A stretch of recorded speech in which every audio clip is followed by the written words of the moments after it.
চো বাড়েনি বাড়বে কবে ইমামদের বেতন। মার্বেল পাথরে উঠলো সে যে, মার্বেল পাথরে উঠলো সে যে মাদ্রাসার গড়ন।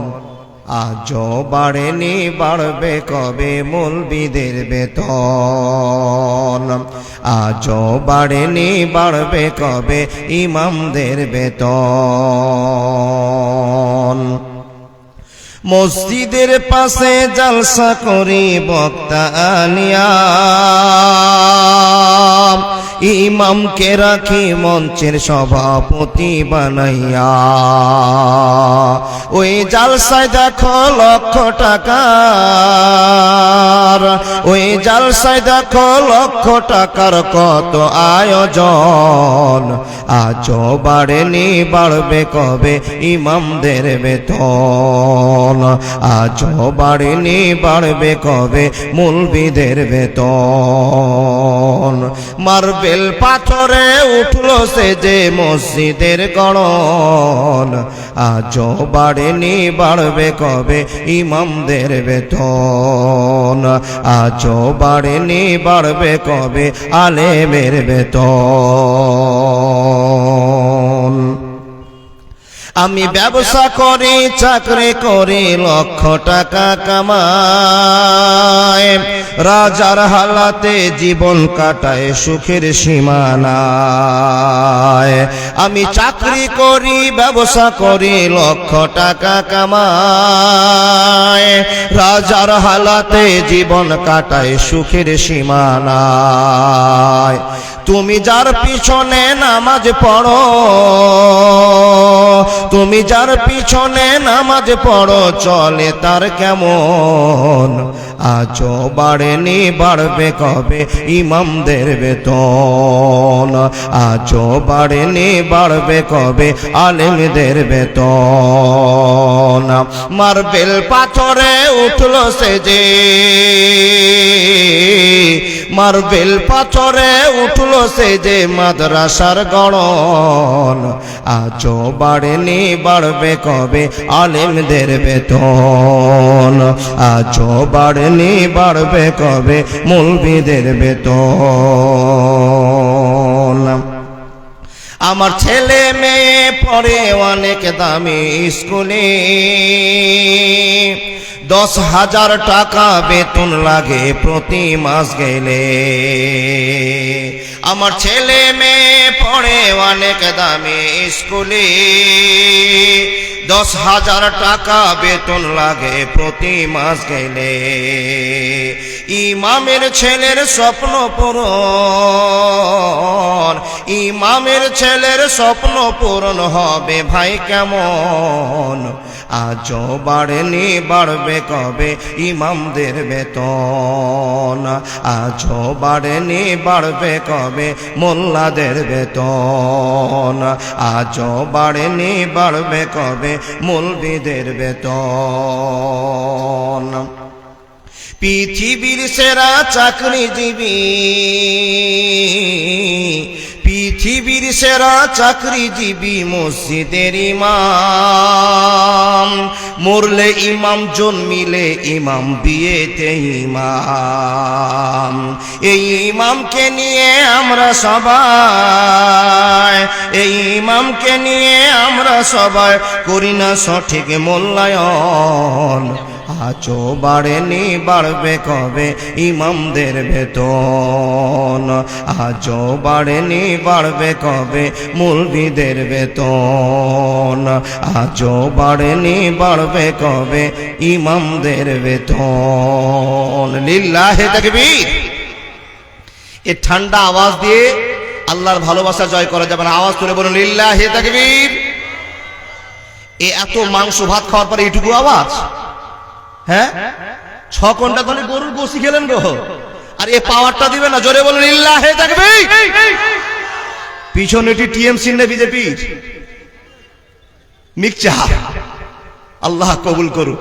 চলমান সভার যোগ্যতম নির্বাচিত সভাপতি মহাশয়, উপস্থিত অগণন আলেমে দ্বীন, উপস্থিত প্রবীণ নাগরিকগণ, উপস্থিত সম্মুখে বসে থাকা দ্বীন প্রিয়, ইসলাম প্রিয়, সুপ্রিয় শ্রোতা মণ্ডলী, পর্দার আড়ালে বসে থাকা অত্র এলাকার শিক্ষিতা মা ও বোনেরা, লাখো কোটি শুকরিয়া সে আল্লাহ, যে আল্লাহ এই কিউ হিফজুল কুরআন মাদ্রাসার উন্নতি কল্পে আয়োজিত সভায় এতগুলো ইমানদার মানুষকে এক জায়গায় বসে দ্বীনি আলোচনা শোনার তৌফিক দান করেছেন। সে আল্লাহর লাখো কোটি শুকরিয়া, বলুন আলহামদুলিল্লাহ। তারপরে পরে তার ভালোবাসার নবী, মায়ার নবী, বিশ্ব নবী, নবী মুহাম্মদুর রাসূলুল্লাহ সাল্লাল্লাহু আলাইহি ওয়াসাল্লামের প্রতি লাখো কোটি দুরূদ ও সালাম শান্তির ধারা বর্ষিত হোক। আল্লাহুম্মা সাল্লি আলাইহি। ভাই সকল, পবিত্র জালসা দূর দূর করে টাইম পার হয়ে যাচ্ছে। আল্লাহর অশেষ কৃপা, যেই ঠান্ডাটা ছিল সে ঠান্ডাটা আর নেই, তাই না? যাইবা হোক, তো এই ঠান্ডার দিনে যে ঠান্ডা হওয়াটা এটা স্বাভাবিক ব্যাপার নয়। ঠান্ডার দিনে তো ঠান্ডা হবে নাকি গো ভাই? আল্লাহ এই ঠান্ডাকে উপেক্ষা করে দিয়ে আমাদেরকে ইমানের দাবিতে এই খড় পোয়ালে বসে রাত্রিটা কাটার সুযোগ করেছেন। মহান স্রষ্টার কাছে আরেকবার শুকরিয়া আদায় করে বলি আলহামদুলিল্লাহ। তার মানে কি জানেন, এই রাতটা কত মূল্যবান রাত আপনি আমি বুঝতে পারছি না। আল্লাহর বান্দা, আমরা তো অগুণন মানুষ আছি, তারপরে আল্লাহর অগুণন ফারিস্তা এই ফিল্ডে আছে। তাহলে সেই ফিল্ডের ফারিস্তারা আপনাকে আমাকে দেখছে, আর এই দেখার বিনিময়ে আমরা একদিন পাস করবো ইনশাআল্লাহ। যাক আলহামদুলিল্লাহ, ভালো লাগলো যে আপনারা এই মাদ্রাসাকে সাহায্য করবার জন্য এবং দিনে আলোচনা শোনার জন্য ছুটে এসেছেন। যতগুলো লোক মাদ্রাসা ভাত খেতে দেখলাম, যদি বসে যেত আরো 3টা ফির লাগতো, না বাবা, আরো 3টা ফির লাগতো। যাক, যারা চলে গেছে ভালোই করেছে, না তো উমার ভাই ফেসে যেত, জায়গা ছিল না। আমার মা বোনরা এসে অনেক ফেসে গিয়েছে। সামনে বার ইনশাআল্লাহ জালসা আরো বড় হবে, জায়গা প্রসেস বাড়া হবে আলহামদুলিল্লাহ। তবে দাদা, সবার জায়গা হলো এই 5-10 জন আমার দাদা বন্ধুরা বাপজানরা দাঁড়িয়েছে, আপনাদের জায়গা হয়নি বাপ। কি করবো মৌলভী সাহেব, টাইট জিন্স প্যান্ট পরে এসছি না, বসতে যাচ্ছে তো কোমরটা বেঁকা বেঁকা হয়ে যাচ্ছে। যারা লুঙ্গি পরেছেন ওরা বসেন, আর যারা জিন্সের প্যান্ট তারা দাঁড়িয়ে থাকেন, নাকি সবাই বসবে? জি, বাজার চেঞ্জ। এতদিন টাইট প্যান্ট ছিল, এখন বাপ ঢিল প্যান্ট চলছে। আর ওই প্যান্ট ওই আদমি না পায়জামা। জি জি জি, ও দাদা দাদা, অনুরোধ বলছি বসুন। মাশাআল্লাহ, ইউটিউবার ভাইরা কাজ শেষ, খেলাও শেষ, ডানে আছে আল্লাহর বান্দা। যাই হোক, যা দেখলেন, যা দেখছেন, আর আমার সাইক সাহেব যা বললেন, এই কথাগুলোর ভিতরে একটু গুরুত্ব দিতে হবে আপনাকে। আরে বাবা, চকচকে বিল্ডিং এর ভিতরে যা হয় না, ফাটা টিনের ঘরে চাইতে বেশি। ঘর দেখলাম তো বাবা মনে হচ্ছে গোয়াল ঘর, কিন্তু এই গোয়ালে যে আছে জানেন কে? আপনার চাইতে কোটি কোটি দামি কোরআনের পাখি আছে, তাই না? যে ঘরকে দেখে বড় আফসোস লাগলো। পৃথিবীর শ্রেষ্ঠ মানুষ বিশ্বনবী নবী মুহাম্মদুর রাসূলুল্লাহ পড়ুন সাল্লাল্লাহু আলাইহি সাল্লাম।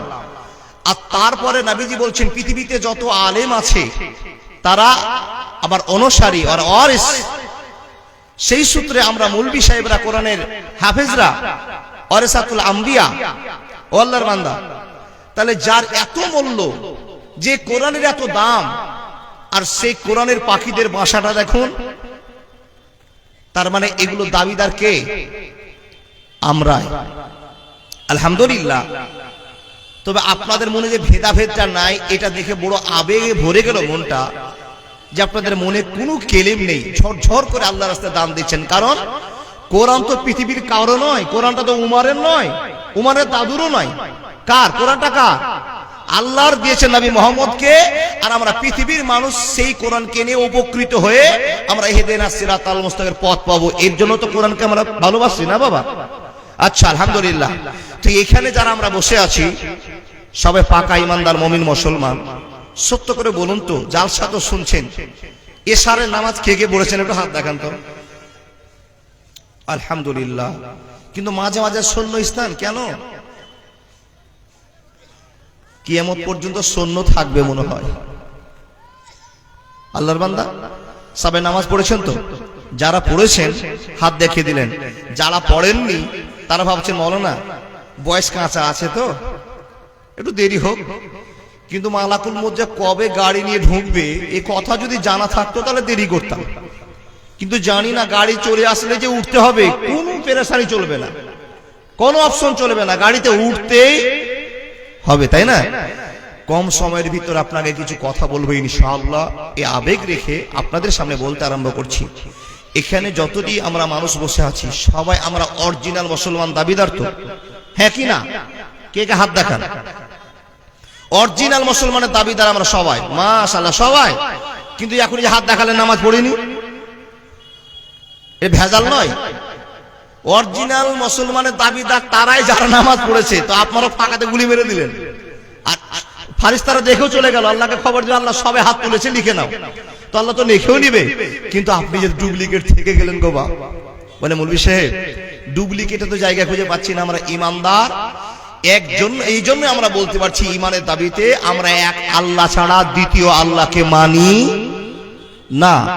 জীবন চলে গেলেও মানবো না। জোরে বলুন, জীবন চলে গেলেও মানবো না। তাহলে আমাদের আল্লাহ একটাই, মেনেছেন? আলহামদুলিল্লাহ, খুশি হলাম যে আল্লাহকে মেনেছেন। ওই আল্লাহকে চোখে দেখেছেন? কি ভুল করলেন? কেউ সামনে আল্লাহকে বসিয়ে দিয়ে আল্লাহর কাছে কাঁদছে, মাল পাচ্ছে, আর আমরা না দেখে মাল পাবো? ঈমান কি বলে? ঈমান কি বলে? না দেখেই মাল পাবো ইনশাআল্লাহ।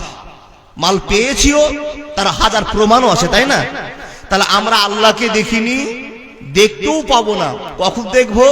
এই পৃথিবীর শেষে দ্বিতীয় জগৎ যখন কায়েম করা হবে, সেই দিন আল্লাহকে দেখবো ইনশাআল্লাহ ঈমানের শর্তে, ঈমানের দাবিদার হয়ে। জোরে বলুন লিল্লাহি তাকবীর। তাহলে সেই দিন আমরা আল্লাহকে দেখবো, এই আশা আছে তো? আল্লাহকে দেখলে একটা বৈশিষ্ট্য মানতে হবে বাবা।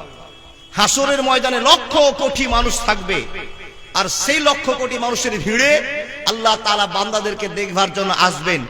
সর্বপ্রথম আল্লাহর পায়ের নলাটা, বাঁশলিটা দেখা হবে। এই বাঁশলি দেখে মুসলমানেরা এক বাক্যে আল্লাহর ভালোবাসায় সিজদায় পড়তে যাবে। কিন্তু সিজদা পড়ে যাবে তারা যারা দুনিয়াতে সিজদা করেছে, আর যারা আটকে যাবে সিজদা করতে গিয়ে উল্টে পিছনে পড়ে যাবে তারা দুনিয়াতে আল্লাহর সিজদা করেনি ভালোবাসার সাথে। তাহলে সেদিন আল্লাহকে ওরাই দেখতে পাবে যারা ঈমানের স্বার্থে, ভালোবাসার স্বার্থে সিজদা দিয়েছে, তারাই আল্লাহকে দেখতে পাবে। কিন্তু সেই সমস্ত মানুষেরা ভিড়ে ভিড়ে সিজদা দিতে গেলেও তারা উল্টে পড়ে যাবে। জানি না আল্লাহ তাদের নজরে আসবেন কিনা, কিন্তু আমরা মুসলমান সবাই দাবি করি আল্লাহকে দেখবই ইনশাআল্লাহ। মনে বলুন না, আরে বাপ, আল্লাহকে দেখতে পেলেন, দেখতে চাইলে আশাটা থাকলেই তো আপনার খবর ভালো। দেখুন, আপনাকে এখন আমি ওয়াজ বোঝাই। আল্লাহকে দেখার আশা, মনে বড় ভরসা, আমাদের আল্লাহ একজন আছেন। কিন্তু বাবা, আল্লাহর প্রতি ঈমান আনার পরে যে আমাদের দুনিয়াতে এত গোলমাল, তার জন্য আল্লাহ তাবারাক ওয়া তাআলা বলছেন, মানুষ, যেই মানুষ একই রেট জীবন যাপন করবে ঈমান রেখে, আমার প্রতি ভয় রেখে, সেই মানুষটার জীবনের পথ সিরাতাল্লাহ জিনার পথ। আর যেই মানুষটা আমাকে বিশ্বাস করার পরও ডানে বামে সামনে পিছনে দৌড় দিবে, ওর পথটা সিরাতাল্লাহ জিনার পথ নয়। মাওলানা, সিরাতাল্লাহ জিনার পথে চলতে গেলে কি করতে হবে? আলোচনা শুনুন। আল্লাহ বলছেন, বিসমিল্লাহির রহমানির রহিম, লাইসাল বিররা আন তুওয়াল্লু উজুহাকুম কিবালাল মাশরিকি ওয়াল মাগরিবি ওয়ালাকিন্নাল বিররা মান আমানা বিল্লাহ। কথা বলতে আরম্ভ করলাম, ঠান্ডা মাথায় কথাগুলো বোঝার চেষ্টা করো না। আপনার সামনে এক এক করে হাদিস কোরআনের বাণী তুলতে আরম্ভ করলাম। রে রাসূলের উম্মতিরা, আমার মানুষগুলো যে সামনে বসে আছেন, এই মানুষকে যদি আপনাকে বিশ্বাস করে আমি একটা কথা জিজ্ঞাসা করি, আপনাদের ঈমান কি আল্লাহর উপরে আছে? সবাই বলবেন হ্যাঁ মাওলানা, আমাদের ঈমান আল্লাহর উপরে আছে। আল্লাহর ভয়ে তো নামাজ পড়ি, আল্লাহর ভয়ে তো দান করি, আল্লাহর ভয়ে তো নামাজ রোজা করে, সবই ঠিক আছে। এই ঈমানটাকে মজবুত করে দেওয়ার জন্য আরো 4টা জিনিস আপনাকে মানতে হবে। আপনি প্রশ্ন করে বলবেন মাওলানা, এক আল্লাহকে বিশ্বাস করার পর আরো 4টা জিনিসকে মানতে হবে, এটা নতুন ওয়াজ আপনি করতে আরম্ভ করেছেন। না না না, নতুন বলে কোনো জিনিস নয় বন্ধুরে আমার, আপনি বারবার শুনেছেন কিন্তু চিন্তা ভাবনার ভিতরে আপনি রাখতে পারেন না। আল্লাহর বান্দা বান্দিরা মনোযোগ দিয়ে শুনে যান। আল্লাহ তাবারাক ওয়া তাআলা বলছেন, ঈমানকে মজবুত করে দেওয়ার জন্য, একে সাইড থেকে ভালো করে বুঝে নেওয়ার জন্য আরো 4টা কাজ করতে হবে। এই 4টা কি? আল্লাহ তাবারাক ওয়া তাআলা বলছেন, ইমানদার মানুষ তুমি শুনে নাও, যখন আল্লাহর ভয়ে তুমি ঈমান এনেছো আর আল্লাহ তোমাকে ঈমানের দাবিদার বানিয়ে দিয়েছি, তখন তোমাকে 4টা জিনিস মনে রাখতে হবে। 1 নম্বর হলো আল্লাহ তাবারাক ওয়া তাআলা বলছেন আখিরাতের প্রতি বিশ্বাস রাখতে হবে। আখিরাতের প্রতি বিশ্বাস রাখতে হবে। বলে মাওলানা, আখিরাতের ওয়াজ অনেক শুনেছি, বিশ্বাসও রেখেছি, আখিরাতের মাঠে যা যা হবে এই ঘটনাগুলো জালসাতে আমরা অনেকবার শুনেছি। বন্ধুরে আমার, সুন্দর কথা, সুন্দর প্রশ্ন। আখিরাতের গল্প আপনার শোনা আছে, তাহলে আখিরাতের প্রতি বিশ্বাস আছে? আছে না? একটাই মাথায় রাখতে হবে, আপনি ডানে যান, বামে যান, সামনে যান, পিছনে যান, সুম্মা ইলাইহি তুরজাউন, আল্লাহর কাছে ঘুরে ফিরে যেতে হবে। আল্লাহ তাবারাক ওয়া তাআলা বলছেন ইন্না ইলাইনা ইয়াবাহুম সুম্মা ইন্না আলাইনা হিসাবাহুম, আমার কাছে আসতে হবে আর পৃথিবীর সম্বন্ধে হিসাব দিতে হবে। বন্ধুরে আমার, আমি আপনাকে বললাম আখিরাতের প্রতি বিশ্বাস আছে, সবাই বললেন হ্যাঁ আছে। 2 নম্বর কথাটা আপনাকে বলতে আরম্ভ করলাম, ইমানদার মানুষের জন্য ওয়াজ চালু করলাম। মানুষ রে, 2 নম্বর কথা আল্লাহ তাবারাক ওয়া তাআলা বলছেন ওয়াল মালায়েকা, আল্লাহর ফেরেশতাদের উপরে মুসলমানকে বিশ্বাস রাখতে হবে। আল্লাহর ফেরেশতাদের প্রতি বিশ্বাস আছে তো? আছে? ও আল্লাহর বান্দা, সত্য করে বলুন, আল্লাহর ফেরেশতাদের উপর বিশ্বাস আছে বটে, কোন ফেরেশতাকে দেখেছেন কেউ? কেউ দেখেছেন? না, দেখেন। বন্ধুরে আমার, ছোট্ট গল্প আপনাকে শোনায়। আখিরাতের প্রতি বিশ্বাস আমাদের না দেখে না বুঝে জানাম, ফেরেশতাকে না দেখে না বুঝে জানাম। ফেরেশতা কত বড়, কতটি আছে, কত তার কি প্রমাণ আছে, এইগুলো অনেকবার আমরা শুনেছি, আবার ভুলে গিয়েছি। মানুষরে শুনে নেন, যেই ফেরেশতার নাম হলো জিবরাইল, আপনারা শুনেছেন গল্প অনেকবার। শোনা বিশ্বনবী নবী মুহাম্মদকে জিজ্ঞাসা করা হলো, ইয়া রাসূলুল্লাহ, আপনার কাছে জানতে চাই নবী গো, আপনি কি ফেরেশতাকে দেখেছেন? তো জিবরিল আমিনের সম্পর্কে নবী যে বলছেন হ্যাঁ দেখেছি। কত বড়, কত বড়, কত বড় সীমানা আপনাকে পার করে বোঝাবো বাবা, টাইমটা আমার সেই দিকে নয়। শুধু একটা হিট দিয়ে বোঝাতে আরম্ভ করলাম যে ফেরেশতাকে আপনারা দেখেছেন না, আমরা দেখিনি, কিন্তু ঈমান রেখেছি। আল্লাহর উপর বিশ্বাস করে ফেরেশতাকে আমরা বিশ্বাস করেছি। নবীজির মুখের ভাষাতে কথা শোনা, হে মানুষের দল, নবীজি বলছেন আকাশ থেকে জমিন পর্যন্ত মনে হয় এই জিবরাইলকে দেখার সঙ্গে সঙ্গে আমি 2 বার রূপ দেখতে পেলাম, তার ভাবনা দেখতে পেলাম। মনে আকাশ থেকে জমিনটাকে এক পার্সোনালিটি ভাবে গুছিয়ে নিয়েছে, ধারণা ঢেকে নিয়েছে। বন্ধুরে, আকাশের আর জমিনের তফাৎ কতটা আমরা কেউ জানি না। বন্ধু, এই মাটি থেকে যদি একটা দ্রুত গতি যান ছেড়ে দেওয়া হয়, আসমানের প্রথম তলাতে থাকতে 500 বছর সময় লাগবে। কত বছর বললাম? এত বড় দূরত্বের জায়গাটা জিবরাইলের কথা আল্লাহ নবী বলছেন, মনে হয় আকাশ আর জমিনের মাঝটা গোটায় ঢেকে নিয়েছে। জোরে বলুন সুবহানাল্লাহ। তাহলে ফেরেশতা কত বড় বর্ণনা করতে আমি আর পারলাম না, আমার ওয়াজ আলাদা। বন্ধুরে আমার, 2 নম্বর চলে গেল। 3 নম্বর কথা আপনার সামনে বলতে আরম্ভ করলাম। হ্যাঁ মানুষের দল, 3 নম্বরটা হলো কিতাবের প্রতি বিশ্বাস রাখতে হবে। কিতাবের প্রতি ইঙ্গিত মানে আপনার কাছে যে কোরআনের কেবজল কোরআন খোলা আছে, যেই নিয়ে মাওলানা আলোচনা করলেন, যার প্রেমিকার প্রেমিকা হওয়ার জন্য আপনারা বসে আছেন, আবেদনের জন্য বসে আছেন। বন্ধুরা আমার শুনে যান, এই প্রেমিক ভালোবাসা দেখার জন্য আপনি কোরআনের মানকে টিকাবার জন্য বসে আছেন। আল্লাহ তাবারক ওয়া তাআলা বলছেন, ইমানদার যদি ফুল হতে হয় কোরআনের প্রতি বিশ্বাস রাখতে হবে।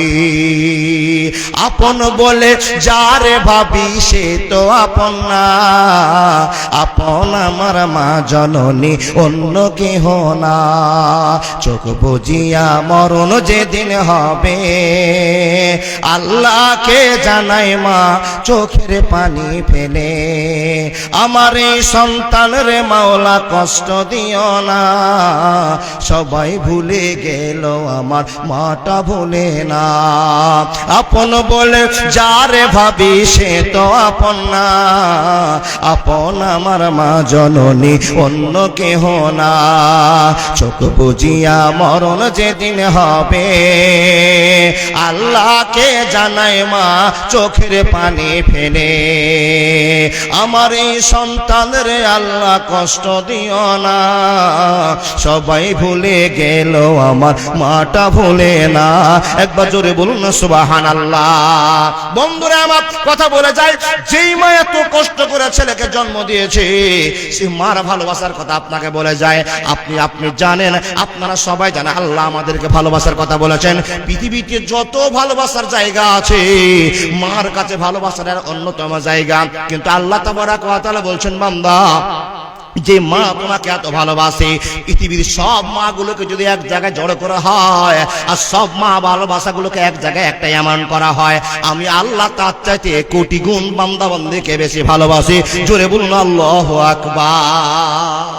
কিন্তু আমরা বুঝতে পারলাম না, আল্লাহর ভালোবাসাকে ধরে রাখতে পারলাম না। হে আল্লাহর বান্দা বান্দীরা শুনে যান, আল্লাহ আমাদেরকে ভালোবাসেন। সে আল্লাহ বলছেন, বান্দা তোমরা ঈমানের দাবিতে ঈমানকে তাজা করো। 1 নম্বর আখিরাতের প্রতি বিশ্বাস, 2 নম্বর ফেরেশতাদের প্রতি বিশ্বাস, 3 নম্বর কিতাবের প্রতি বিশ্বাস, 4 নম্বর নবীদের প্রতি বিশ্বাস। আমাদের নবীদের প্রতি বিশ্বাস আছে। বন্ধুরা আমার, সময় সংক্ষেপ, এক এক করে আলোচনা করতে আরম্ভ করলাম। হ্যাঁ রাসূলের উম্মতিরা, আদম থেকে নিয়ে বিশ্ব নবী নবী মুহাম্মদ পর্যন্ত আমরা যে নবীগুলোর নাম শুনেছি আমরা কজনের নাম জানি বলুন দেখি? কজনের নাম? 3 থেকে 4 জন। কিন্তু বন্ধুরে,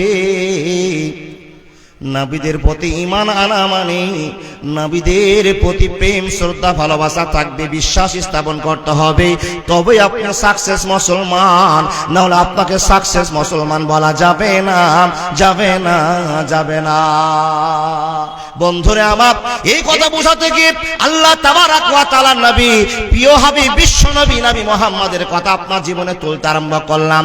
নবীকে মানতে হবে, কিতাবকে মানতে হবে, আখিরাতের প্রতি বিশ্বাস রাখতে হবে, ফেরেশতাদেরকে বিশ্বাস রাখতে হবে। আর সবগুলোকে বিশ্বাস করার পর আমরা একজন অরিজিনাল মুসলমান, তাই তো না?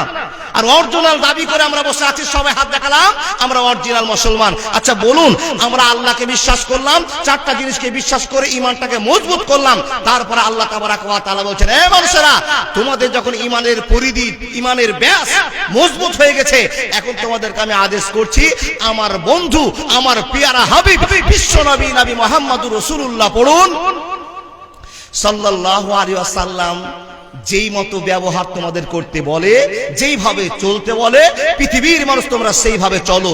চললেই তোমাদের পরিণাম জান্নাত, আর না চললেই তোমাদের পরিণাম জাহান্নাম। তাহলে এখন আপনার কাছে আমার প্রশ্ন, বিশ্ব নবীর তরিকায় আমরা চলছি তো? খুব ঈমানের সাথে উত্তর দিবেন বাপ। আমরা নবীর তরিকায় চলছি তো? চাচা মিথ্যা কথা বলবেন না, বলছেন ঠিক। রসুলের তারিকায় চলতে হবে, তার কারণ আল্লাহ বলে দিয়েছেন ঈমানের ব্যাস নবীদের প্রতি বিশ্বাস। আর আমাদের শেষ নবী, শ্রেষ্ঠ নবী, ও আল্লাহর বান্দা, সেই বিশ্ব নবীর ভালোবাসার টানে আমাদের জীবন কাটাতে হবে। কিন্তু প্রশ্ন আপনাদেরকে, নবীর তারিকায় জীবন চলছে তো? না। কি নিয়ে আলোচনা করবেন মাওলানা? এতক্ষণ আপনাকে একটা বাক্য তৈরি করে বুঝালাম। বাপ, এখন যে আলোচনাটা করব সেটা হলো, নবীজি যা বলবেন, যা করবেন, আমরা উম্মতেরা তা করে দেখিয়ে আল্লাহ জান্নাতের বান্দা হব, নায়ক হব ইনশাআল্লাহ। জোরে বলুন ইনশাআল্লাহ। কিন্তু বাপ, আপনার কাছে প্রশ্ন আমার থাকবে, কি নবীজি করেছেন, আমরা কি করব? মৌলভী সাহেব, আল্লাহ পাকের নবী যে ব্যবহার দেখিয়েছেন, ঈমান আনার পরে, মুসলমান হওয়ার পরে আপনার সর্বপ্রথম যে কাজটা করে দেখাতে হবে সেটা হলো আপনার ব্যবহার দিয়ে মানুষকে পাগল করে তুলতে হবে। বুঝতে পারেননি? ব্যবহার দিয়ে মানুষকে পাগল করে তুলতে হবে। মাওলানা, ব্যবহার দিয়ে মানুষকে পাগল করে তুলবে এরকম তো আমাদের ওয়াজ শোনা ছিল না। দেখুন দেখুন দেখুন, তাকান, কি দিয়ে আল্লাহকে ভালোবাসা দেখাবেন? ঈমান দিয়ে। ঈমান কিসে টিকে থাকবে? আপনি শ্রেষ্ঠ ইবাদত দিয়ে। আল্লাহর বান্দা, ইবাদতের ভিতরে যা কিছু আপনি করছেন আলহামদুলিল্লাহ, এতগুলো ইবাদত করার পর একজন মানুষ জান্নাতে যাওয়ার জন্য যথেষ্ট পরিমাণে যে প্রয়োজনটা আছে সেটা হলো আপনার ব্যবহার। আপনার ব্যবহার যদি ভালো হয় জান্নাতের নায়ক হবেন। প্রমাণ, নবীজিকে সাহাবারা প্রশ্ন করছেন, ইয়া রাসূলুল্লাহ, জান্নাতে যে মানুষগুলো যাবে তাদের ভিতরে কারা বেশি, কারা বেশি জান্নাতে যাবে? তো নবীজি বলছেন, হুসনুল খালক, যাদের ব্যবহার ভালো তারা বেশি জান্নাতের নায়ক হবে, নায়িকাও হবে। ও বাবা, এবার আপনাকে বলি, আপনার ব্যবহার সম্পর্কে এখন ওয়াজ শুরু করলাম। আপনার ব্যবহার আপনার কাছে আছে, কিন্তু চলতে ফিরতে যা দেখছি বাবা, আপনার আমার চাইতে খারাপ ব্যবহারের মানুষ আর কেউ হতে পারে না। কি করে মৌলভী সাহেব? ও বাবা, থানাতে 15 জন লোককে ধরে নিয়ে গেল। 15 জন লোককে ধরে নিয়ে গিয়ে দেখা গেল, খবর পাওয়া গেল এখানে 13 জনই মুসলমানের বেটা। কিসের জন্য ধরে নিয়ে গেছে? তো বলছে এরা গাঁজা পাচার করছিল। জোরে বলুন নাউজুবিল্লাহ। কি পাচার করছিল? আল্লাহু আকবার কাবীরা। এই আল্লাহর বান্দা, পুলিশ 10 জনকে গ্রাম থেকে হট করে উঠিয়ে চলে গেল। কি করলো গো? কাকে ধরে নিয়ে গেছে? বলে অমুকের ছেলেকে। এরা কি কাজের সঙ্গে জড়িত? বলে আর বলিয়েন না, এরা বম তৈরি করছিল। ও বাপ, নবীজি আপনাকে বম তৈরি করতে বলেছে? গাঁজার ডিলার হতে বলেছে? সুদের কারবারি হতে বলেছে? না, আপনার ব্যবসাতে পোকা লেগেছে, আপনার ঈমানে পোকা লেগেছে, আপনার ব্যবহার খারাপ হয়ে গেছে। আপনার ব্যবহার দেখে অমুসলিমরা পাগল হয়ে আপনাকে বিশ্বাস করে বলবে, নিশ্চয়ই তুমি রাসূলের উম্মত, নিশ্চয়ই তুমি একজন সচ্চা মুসলমান, নিশ্চয়ই তুমি পাকা ঈমানদার। আল্লাহর বান্দা, ব্যবহার খারাপ দেখিয়ে দিয়ে ঈমানের ডাক দিলে ঈমানের ডাক টিকবে না, টিকবে না, টিকবে না। বন্ধু, আপনি প্রশ্ন করে বলবেন, মাওলানা, নবীজি কি ব্যবহার দেখে ইসলাম প্রচার করেছে সেই বিষয়গুলো একটু বলবেন। হ্যাঁ, নবীজি যেই পাঠ অনুসরণ করে, যে পাঠ দিয়ে মানুষকে দ্বীনের দাওয়াত দিয়েছেন, সে কথা আপনাকে বলে যাব। নবীজি তারওয়াল দিয়ে নয়, চোখ রাঙ্গি দিয়ে নয়, কষ্ট দিয়ে নয়, ঈমানের সাথে জীবন যাপন করেছেন মানুষকে ব্যবহার দেখে দিয়ে।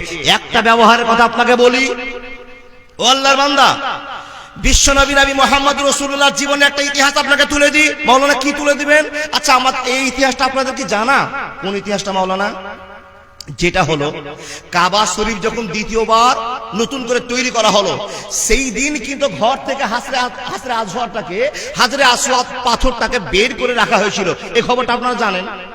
ও বাবা, তারপরে সকল গোত্রের মানুষেরা ওই কাবা ঘরকে নির্মাণ করেছিলেন, এটা আপনারা জানেন। সব যৌথভাবে 10,000, 5,000, 2,000, 3,000 যার যেমন সামর্থ্য দিয়ে আল্লাহর ঘর কাবাকে বানিয়ে নিলেন।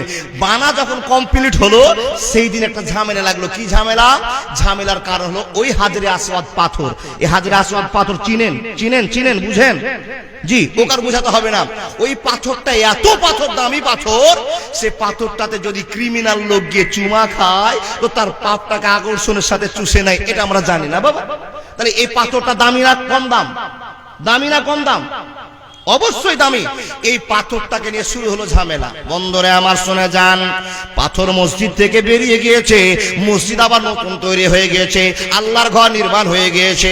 সমস্যা হলো 4 দলের মানুষের আতুল কালাম চালু করে দিল, মারপিট চালু করে দিল, ঝগড়া চালু করে দিল। কি জন্য চালু করলো? কি জন্য চালু করলো? এরা বলছে আমাদের বংশের দাম বেশি, তাই তো আমরা এই পাথরটাকে যেখানে ছিল সেখানে রাখবো। আমাদের কর্মক্ষমতা বেশি আছে, আমাদের বংশের লোক দান বেশি করেছে, অতএব আমরা এই জায়গাতে পাথরটা আমরা রাখবো।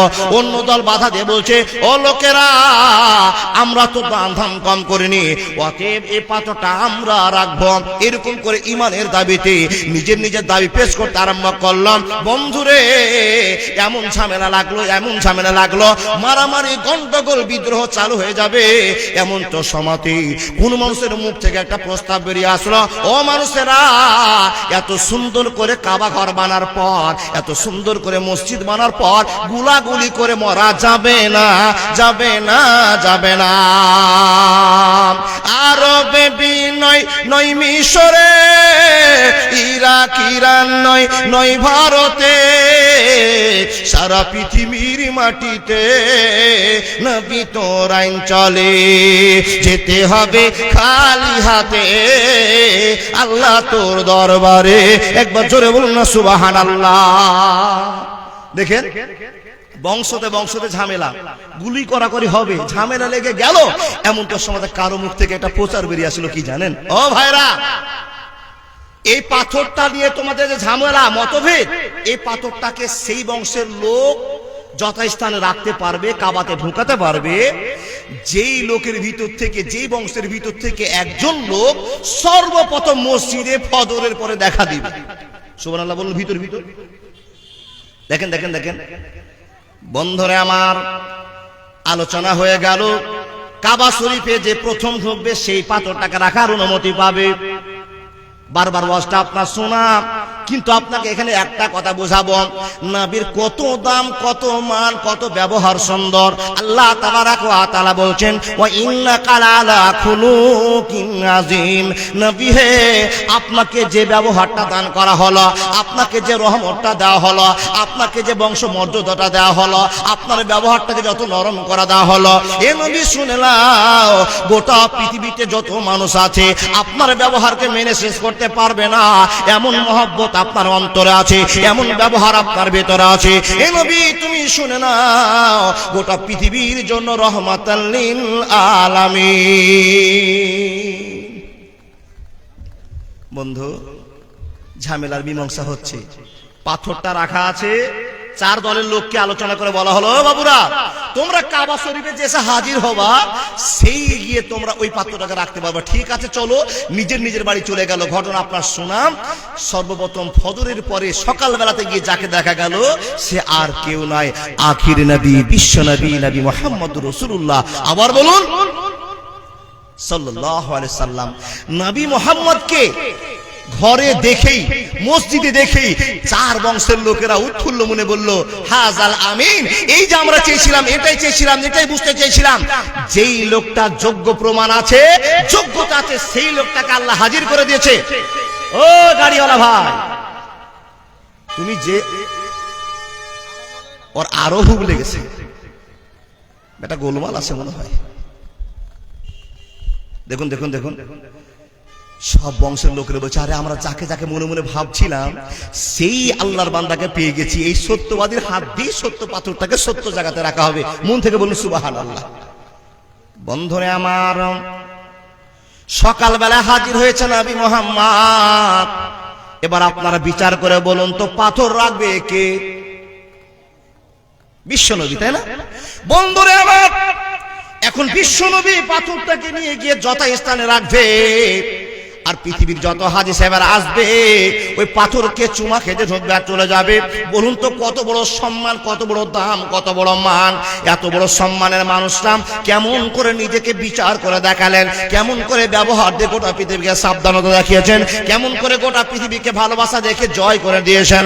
বন্ধুরে, এই পাথরখানা রাখা আছে, বিশ্বনবীকে অর্ডার দেওয়া হলো, এ নবী মুহাম্মদ আপনি আর দেরি করবেন না, এত দামি পাথরটাকে আপনি নিজের হাতে তুলেন, আর নেওয়ার পর আপনি যে জায়গাটা রাখার জায়গা সে আপনি রেখে দেন। নবী চিন্তায় পড়লেন, হে বন্ধু বর আব্বা জান, আপনাকে খোলসা করে বোঝাতে আরম্ভ করলাম। বিশ্বনবী আসলেন পাথরের কাছে, আসার পরে সংক্ষিপ্ত টাইম আপনাকে বলতে আরম্ভ করলাম। নিজের ঘাট থেকে চাদরটাকে টানলেন, নিজের চাদরটাকে বিছিয়ে দেওয়ার পর নবীজির বিচার দেখেন, ব্যবহার দেখেন। ও বন্ধু আমার, আব্বা জানেরা, আল্লাহ নবী তো নায়ক হয়ে গেলেন, মহামানব হয়ে গেলেন। সবার প্রথমে মসজিদে আল্লাহ নবী ঢুকতে পেরেছেন, ক্ষমতা তোর বিশ্ব নবীর, কিন্তু নবীজির ব্যবহারটা একবার আপনাকে ফলো করতে হবে। মানুষ রে এমনিতে নায়ক হয়নি, এমনিতে মহামানব হয়নি, আল্লাহর দয়া কত, ভালোবাসা কত। বিশ্বনবীর চাদরটাকে ফেলে দিলেন। হে মানুষ, চাদরটাকে ফিরে দেওয়ার পর ওই পাথরটাকে চাদরের উপর রেখে দিলেন, আর রাখার পর চাচাকে বলছে, চাচা একটা কোনা ধরো, ও চাচা তুমি একটা কোনা ধরো, ও চাচা তুমি একটা কোনা ধরো। বংশের চারজন লিডারকে ডাকলেন, আর ডাকার পরে চার মাথার কাপড়টাকে ধরিয়ে দিয়ে নবী মুহাম্মদ বলছেন, এবার ছাড়ো, এবার উঠাও, আর টানতে টানতে ঘরের ভিতরে নিয়ে চলে যাও। বন্ধুরে, চারজন লোক এবার মনে খুশি হয়ে গেল, কারো তো ভেজাল থাকলো না। বিচারটা বলুন, দামি লোকের কেমন দামি বিচার আছে। মানুষ রে, শুধু নামাজ রোজা হজ যাকাত দিয়ে আল্লাহর ভালোবাসা জয় করা যাবে না। আপনি প্রশ্ন করবেন মাওলানা নামাজ রোজার সাথে সাথে কি জিনিসের প্রয়োজন আছে? আল্লাহকে বিশ্বাস করার পর ব্যবহারের প্রয়োজন দিয়ে ইমানদার হয়ে জান্নাতে নায়ক হতে হবে। দেখুন দেখুন দেখুন, নবীজি বলছেন চাচা চাদর ধরো। চারজন গোত্রীয় নেতা চাদরটাকে উঠিয়ে ঘরে ঢোকালেন। ঘরে ঢোকার পর নবীজি বলছেন চাদরটাকে থেকে পাথরটা তুলে যথায় জায়গাতে রেখে দিলেন। সুবহানাল্লাহ বললেন না? বন্ধুরে আমার প্রশ্ন, যখন ব্যবহার এরকম দেখিয়ে দিলেন, 4 বক্সের লোকের মাথা ঠান্ডা হয়ে গেল। মারামারি হলো না, দলাদলি হলো না, মারপিট হলো না, গুলাগুলি হলো না। লোকেরা তাপ চিন্তা শুরু করে দিল, আল্লাহ গো, এই লোকটা তো এমন একটা লোক যার ব্যবহার দেখে সারা পৃথিবী পাগল হয়ে গিয়েছে। মানুষ সবাই পাগল হলো, কিন্তু আমরা মানুষ মুসলমান পাগল হতে পারলাম না। জন্ম আমার নবীর যুগে হলে কেমন হতো, জন্ম আমার নবীর যুগে হলে কেমন হতো। দু নয়ন রাসূল পাক দেখলে কেমন হতো, জন্ম আমার নবীর যুগে হলে কেমন হতো, জন্ম আমার নবীর যুগে হলে কেমন হতো। আল্লাহর বান্দা, নবীর যুগে জন্ম হলে কত আনন্দ অনুভব করতেন, কিন্তু নবী তো উম্মত হতে পেরেছি, এর জন্য আবেগের সাথে বলুন আল্লাহর নবী নবী মুহাম্মদ রাসূলুল্লাহ পড়ুন সাল্লাল্লাহু আলাইহি সাল্লামের আমরা বন্ধু হয়ে জীবন যাপন করব ইনশাআল্লাহ। বিচার কিছু বুঝতে পারলেন? কিছু পেরেছেন? ব্যবহার দেখেন, এত সুন্দর ব্যবহার দেখালেন, গোত্রীয় মানুষরা পাগল হয়ে গেল। কিন্তু নবী মোহাম্মদ পাগল করে দেওয়ার পর প্রস্তাব রেখেছে, ও চাচা, তোমরা 365টা দেব দেবতার পূজা করিও না, তোমরা যাকে মানছো সে তোমাদের উপকার করতে পারবে না। একবার তাদেরকে ছেড়ে আশহাদু আল্লা ইলাহা ইল্লাল্লাহু ওয়া আশহাদু আন্না মুহাম্মাদান আবদুহু ওয়া রাসূলুহু, এই কথার যখনই ডাক দিয়েছে তখনই তো ব্যারাম চালু হয়ে গেছে। ওইদিকের গল্প থাক, শুধু নবী আওয়াজ দিয়েছেন, কেউ কেউ মেনে নিয়েছে, কেউ কেউ মানেনি। ও আল্লাহর বান্দা, আল্লাহ যাকে চেয়েছেন সে মেনে নিয়েছে, যারা মানেনি তাদেরকে আল্লাহ চায় নি। দেখুন ব্যবহার দিয়ে কেমন ইসলাম প্রচার করেছে। আপনি সেরকম মানুষ হতে পারবেন কিনা জানি না। এই যে মাদ্রাসায় শুনলেন ইংরেজিতে কথা বললো, কোরআন তেলাওয়াত করলো, হাদিস বললো, দুনিয়ার শিষ্টাচার শিখালো, অবাক। শুধু এইটুকু নয়, কোরআনের শিক্ষা মাদ্রাসার ফ্যাক্টরিতে এইটুকু শিক্ষা হয় না, মাদ্রাসায় ব্যবহার তৈরি করে দেয়। কিসের ব্যবহার? রাসূলের তরিকার জিন্দেগির ব্যবহার। জোরে বলুন সুবহানাল্লাহ। তফাৎ করবেন, আপনার বাড়িতে একটা স্কুল পড়া ছেলে আছে আর এই কোরআন পড়া একটা ছেলে আছে, একটু ডিফারেন্স করবে। আপনাকে মাদ্রাসায় যেতে হবে না, যান বাড়িতে আপনার ছেলে মেয়েকে ডিফারেন্স করেন। ও বাপ যান, যেই ছেলেটাকে আপনাকে দেখতে খারাপ, কিন্তু আপনি যেই ভালো কাজটা করেছেন আপনি বুঝতে পারেননি। মরে যেদিন যাবেন, যেই জামাটা পরে যাবেন ওই জামার পকেট থাকবে না, কিন্তু আপনি বাইরে একটা পকেট তৈরি করে গেছেন। কি পকেট জানেন? আপনার একটা হিফজুল কোরআনের মাদ্রাসা ছেলেকে তৈরি করেছেন, যাকে ভালো জায়গাতে রেখেছেন, যাকে দাম দিলেন, যার প্রাইভেটের জন্য হাজার হাজার খরচ করলেন, ও আপনার জন্য পকেট নয়, আপনার জন্য একটা অবিশ্বাস, একটা কষ্ট জায়গা তৈরি হতে পারে। জানি না, সবকে বলবো না, খারাপ নয়, কিন্তু বাপ দেখে নেন, যাকে মাদ্রাসায় পড়তে দিয়েছেন ও জানেন যেদিন মরে গেলেন চলে গেলেন, মাদ্রাসাতে দাম দিয়েছিলেন চলে গেছেন, মাদ্রাসায় ছেলেকে পড়িয়েছিলেন, কোনদিন যদি ফজরের নামাজ পড়ার পর ওই বাচ্চাটার ওয়াজ শোনার পর মনটা গলে যায়, আর গলে যাওয়ার পর ফজরের নামাজ পড়ার সঙ্গে সঙ্গে চলে গেল আব্বার কবরের কাছে, মার কবরের কাছে, হাতখানা তুলেছে মাহবুদের কাছে, নিজের ভুল তুলতে আরম্ভ করেছে, হে আল্লাহ আমাকে ক্ষমা করে দাও, আমি অনেক বড় ভুল করেছি, অনেক বড় গুনাহ করেছে, মাহবুদরে তুমি আমাকে ক্ষমা করে দাও। নিজের ভুলগুলো তুলে দিতে আরম্ভ করেছে। ইন্নী ওয়াজ্জাহাতু ওয়াজহিয়া লিল্লাযী ফাতারাস সামাওয়াতি ওয়াল আরযা হানিফা ওয়া মা আনা মিনাল মুশরিকিন। ইন্না সালাতি ওয়া নুসুকি ওয়া মাহইয়া ওয়া মামাতি লিল্লাহি রাব্বিল আলামিন। নিজের ভুলকে তুলে দেওয়ার পর আল্লাহর কাছে প্রস্তাব রেখে বলছে, রব্বিরহামহুমা কামা রাব্বায়ানি সাগীরা।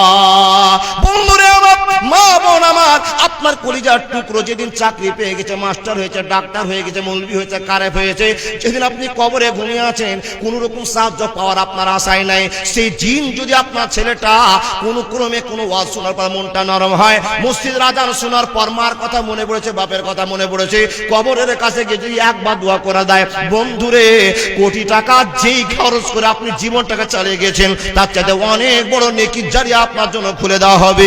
মানুষ রে, আপনি জানেন না বোঝেন না, তাই তো আপনাকে একটা কোরআনের হাফেজ তৈরি করতে হবে, একটা মাওলানা বানাতে হবে, একজন ব্যবহার ভালো মানুষ বানাতে হবে।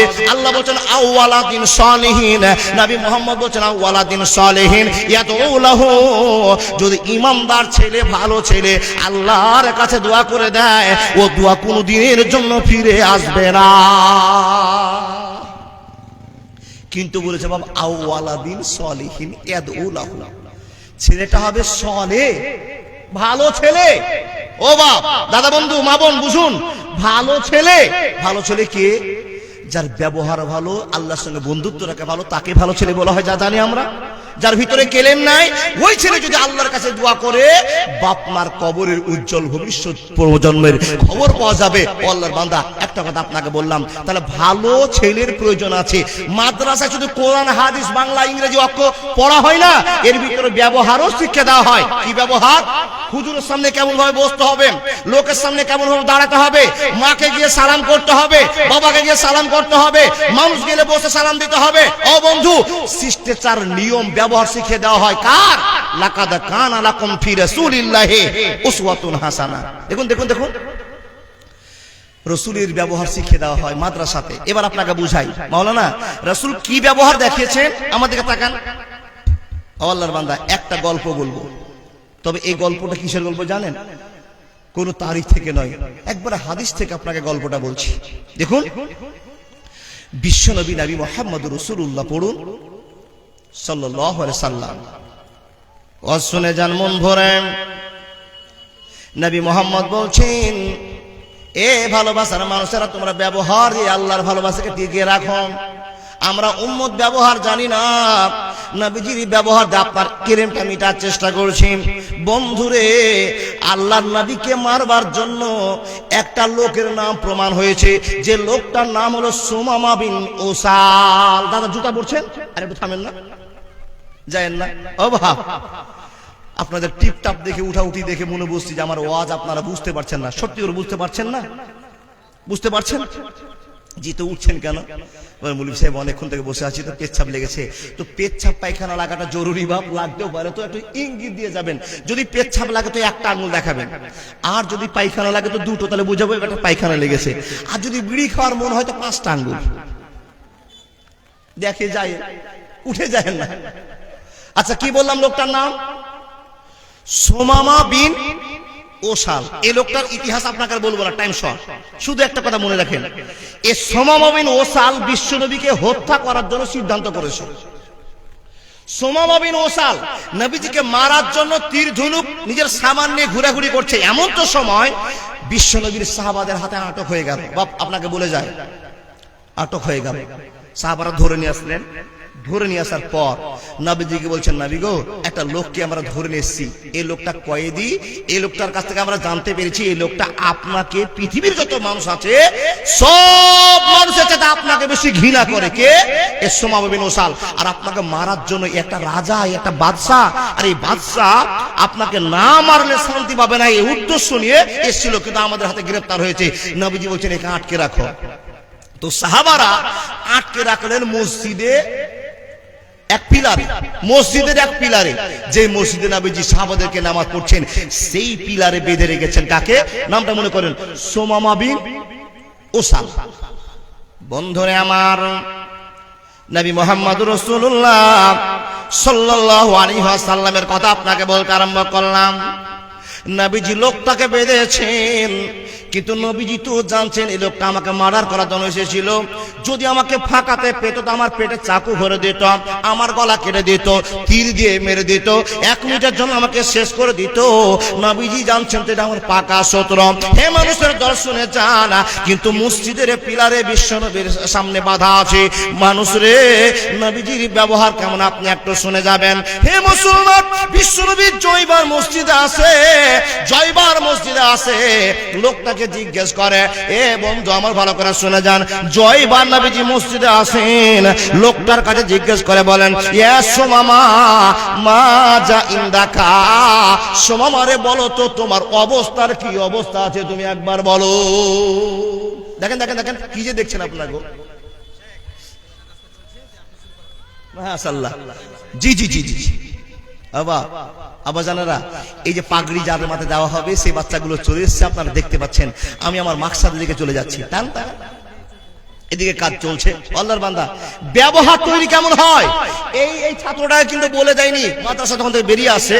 জি জি জি, এই বাচ্চাটাকে কিন্তু বলে দেওয়া হয়নি যে তোমার মাথায় পাগড়ি বাঁধবো তো তুমি গিয়েই বক্তাকে সালাম দেবে, এটা বলা হয়নি। আদবই বলছে, ও বাবা নবীজি শিষ্টাচারই শিখিয়ে দিচ্ছে, মানুষকে দেখলে সালাম দিতে হবে। এই ছেলেটা তাই করেছে।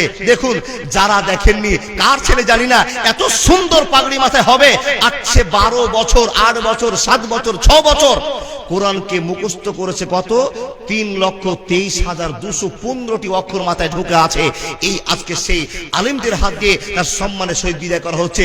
কি ব্যবহার শিখেছে আপনাকে বলে যায়। বন্ধুরা আমার শোনা যান, ওই দিকে তাকান আর নবীজির হাদিস খানা মনোযোগ দিয়ে শোনা যান।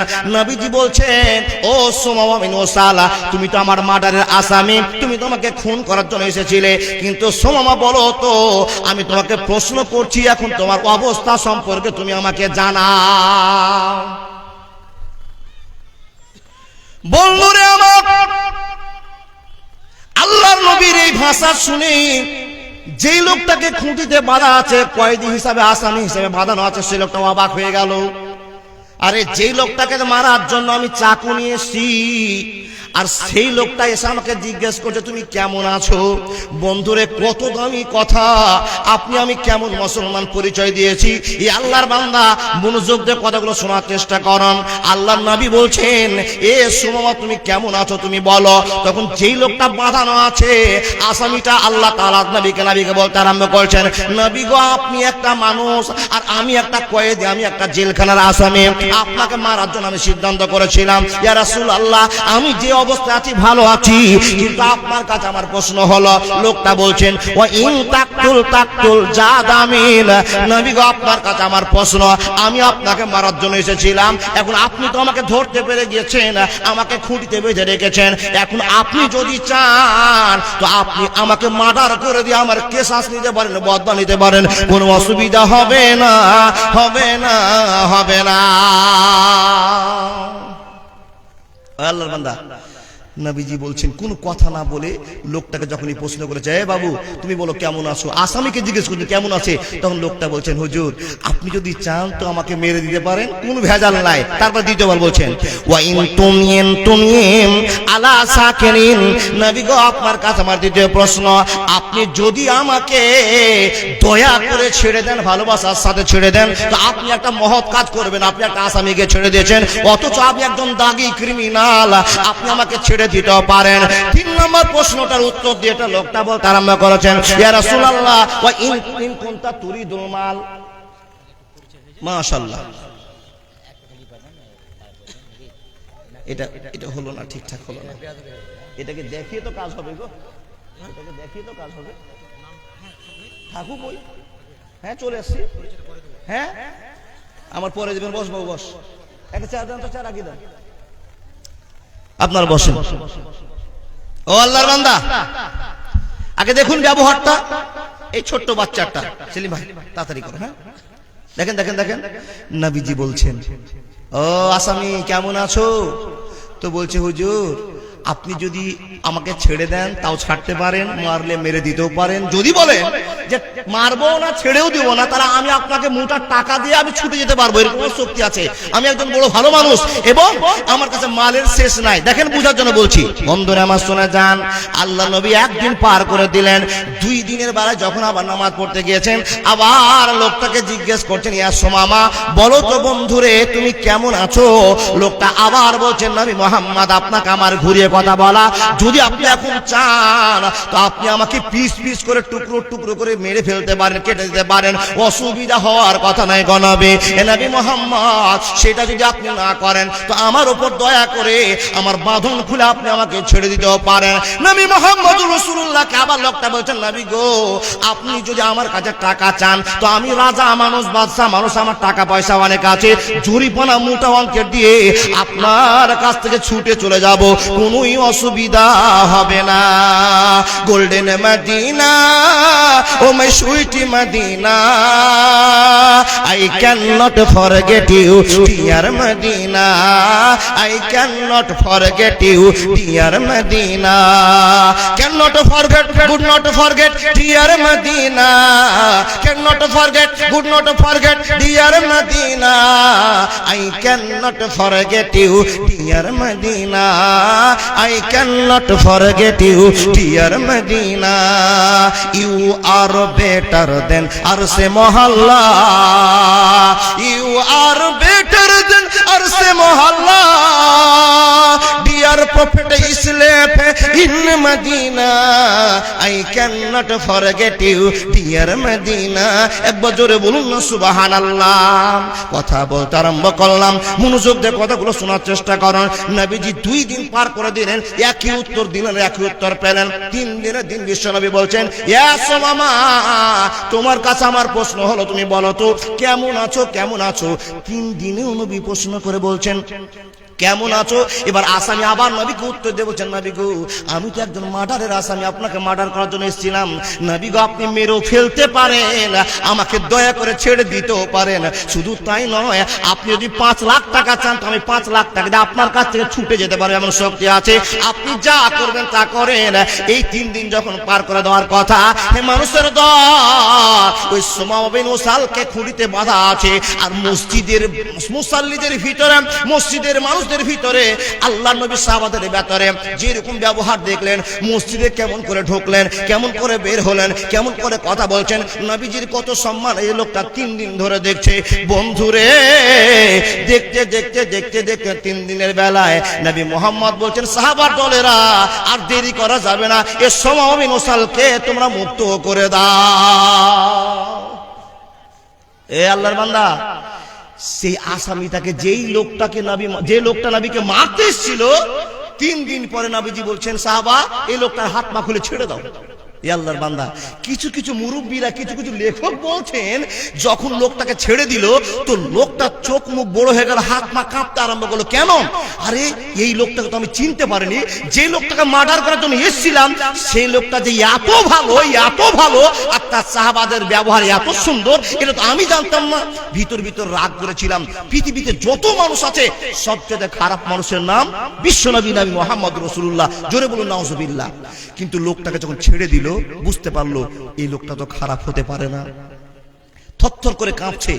সাহাবাদের 3 দিনে মসজিদের ভিতরে যা ব্যবহার, যা নরম ব্যবহারের পরিচয় পেলেন, মন ভিতর ভিতর পাল্টে গেছে। কেউ বলছেন লোকটা একবার সামনে পা একবার পিছনে পা ছেড়ে দিয়েছে, হাত খুলে দিয়েছে, কিন্তু আবেগে পড়ে গেছে, যাব কি যাব না, যাব কি যাব না। বন্ধু কিন্তু সে দেখেছে ইমানদারদের ইমানি পরিচয়, ইন্নাল্লাহা তাইয়্যিবুন লা ইয়াকবালু ইল্লা তাইয়্যিবা, আল্লাহ পবিত্র আর পবিত্র ছাড়া গ্রহণ করেন না।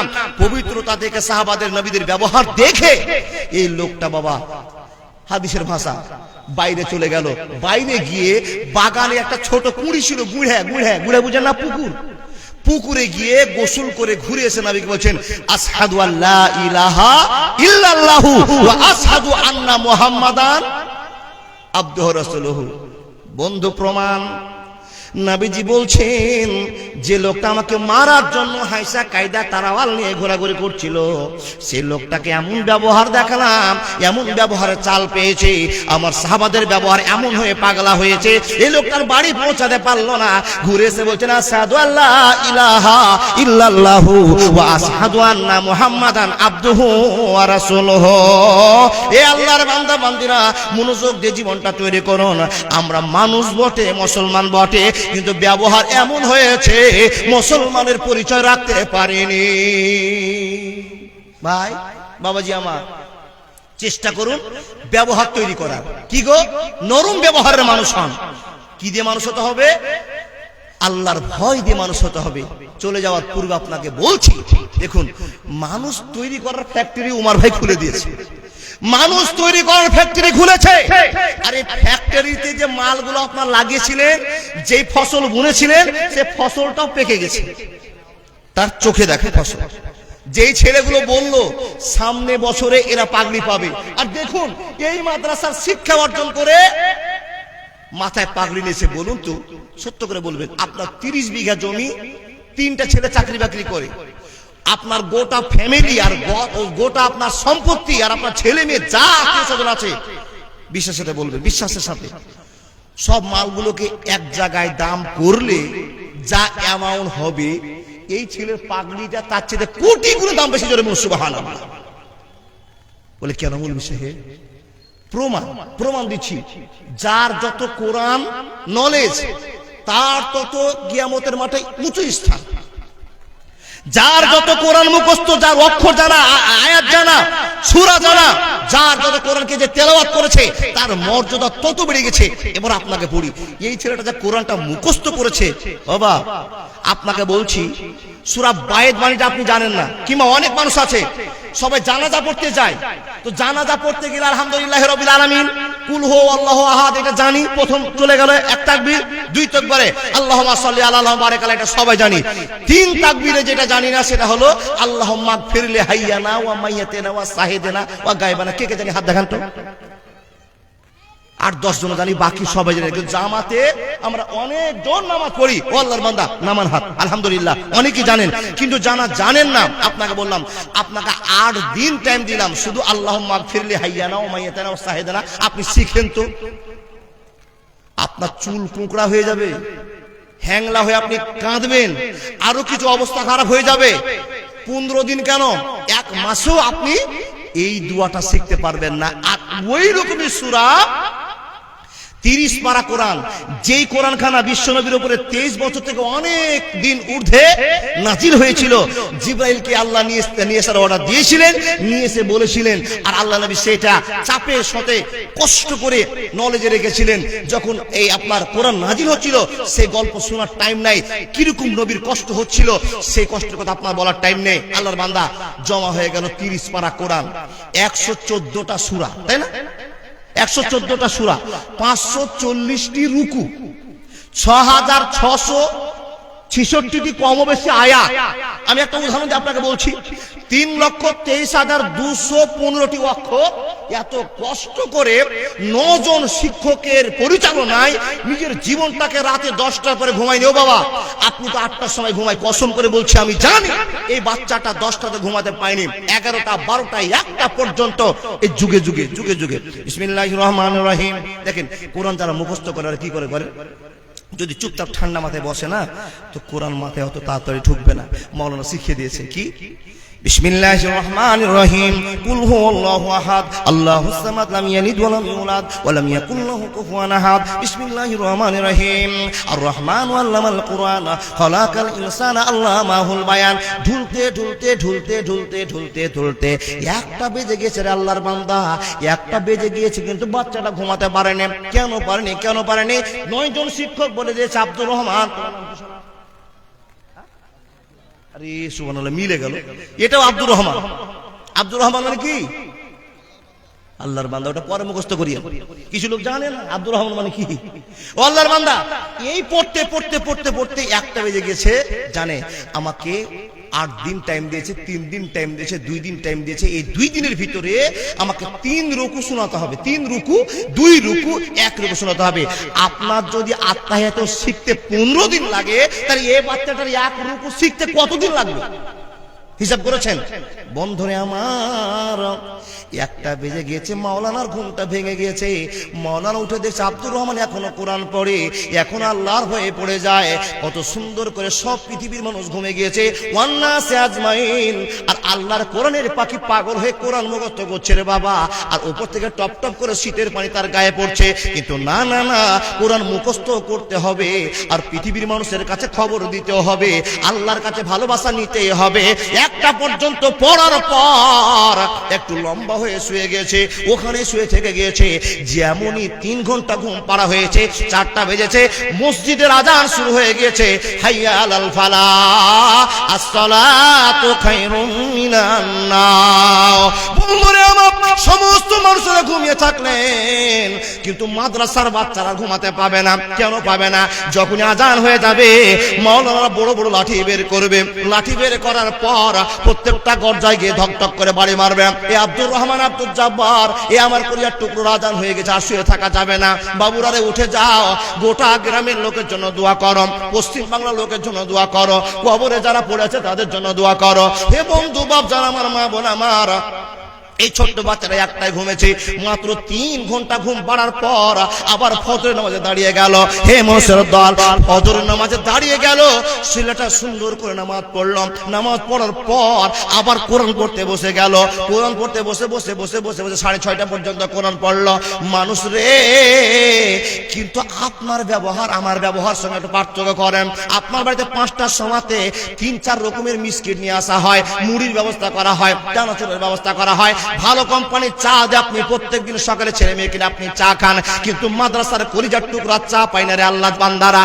কত কষ্ট করে ফজরের ঠান্ডা কুয়াতে পানিতে উজু করলো, আর উজু করার পর এই ছোট বাচ্চাটা চার জন্য ছটফট করছে, কিন্তু চা পাওয়া যাবে না।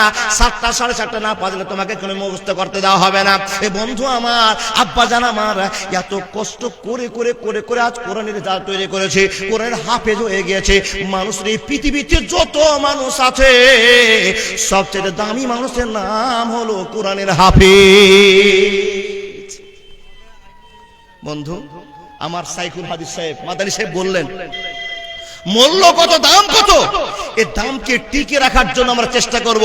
এই ছেলে যা যা শিখেছে তার মা বাবার কাজে লেগেছে, এই ছেলে যা শিখেছে শিক্ষক শিক্ষিকার কাজে লেগেছে, এই যে ছেলে শিখেছে আমরা যারা এই মাদ্রাসায় 5 টাকা দিয়ে সাহায্য করব, আমাদের কাজে লাগবে। কি করলাম তাহলে?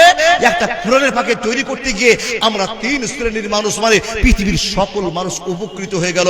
আর সেই ছেলেটা আজকে সম্মান পেতে চলেছে। এই সম্মানটা সবার ছেলে মাদ্রাসায় ভর্তি হয়, মুলবি হব, কিন্তু মুলবি ঘুরে দেখেন 3টাই হয়েছে। 1000টা ছেলে মাদ্রাসায় পড়ে, হেফজুল কোরআনে পড়ছে, দেখেন সবাই পালিয়ে গেল, নিজে নিজে কর্ম শুরু করে দিল। 2-4টা ছেলে হাফেজ হয়। আল্লাহ যাকে চাইবে সেই হাফেজ হবে। আল্লাহ ছেলেকে চেয়েছে, তাই তো একটা হাফেজ হয়েছে।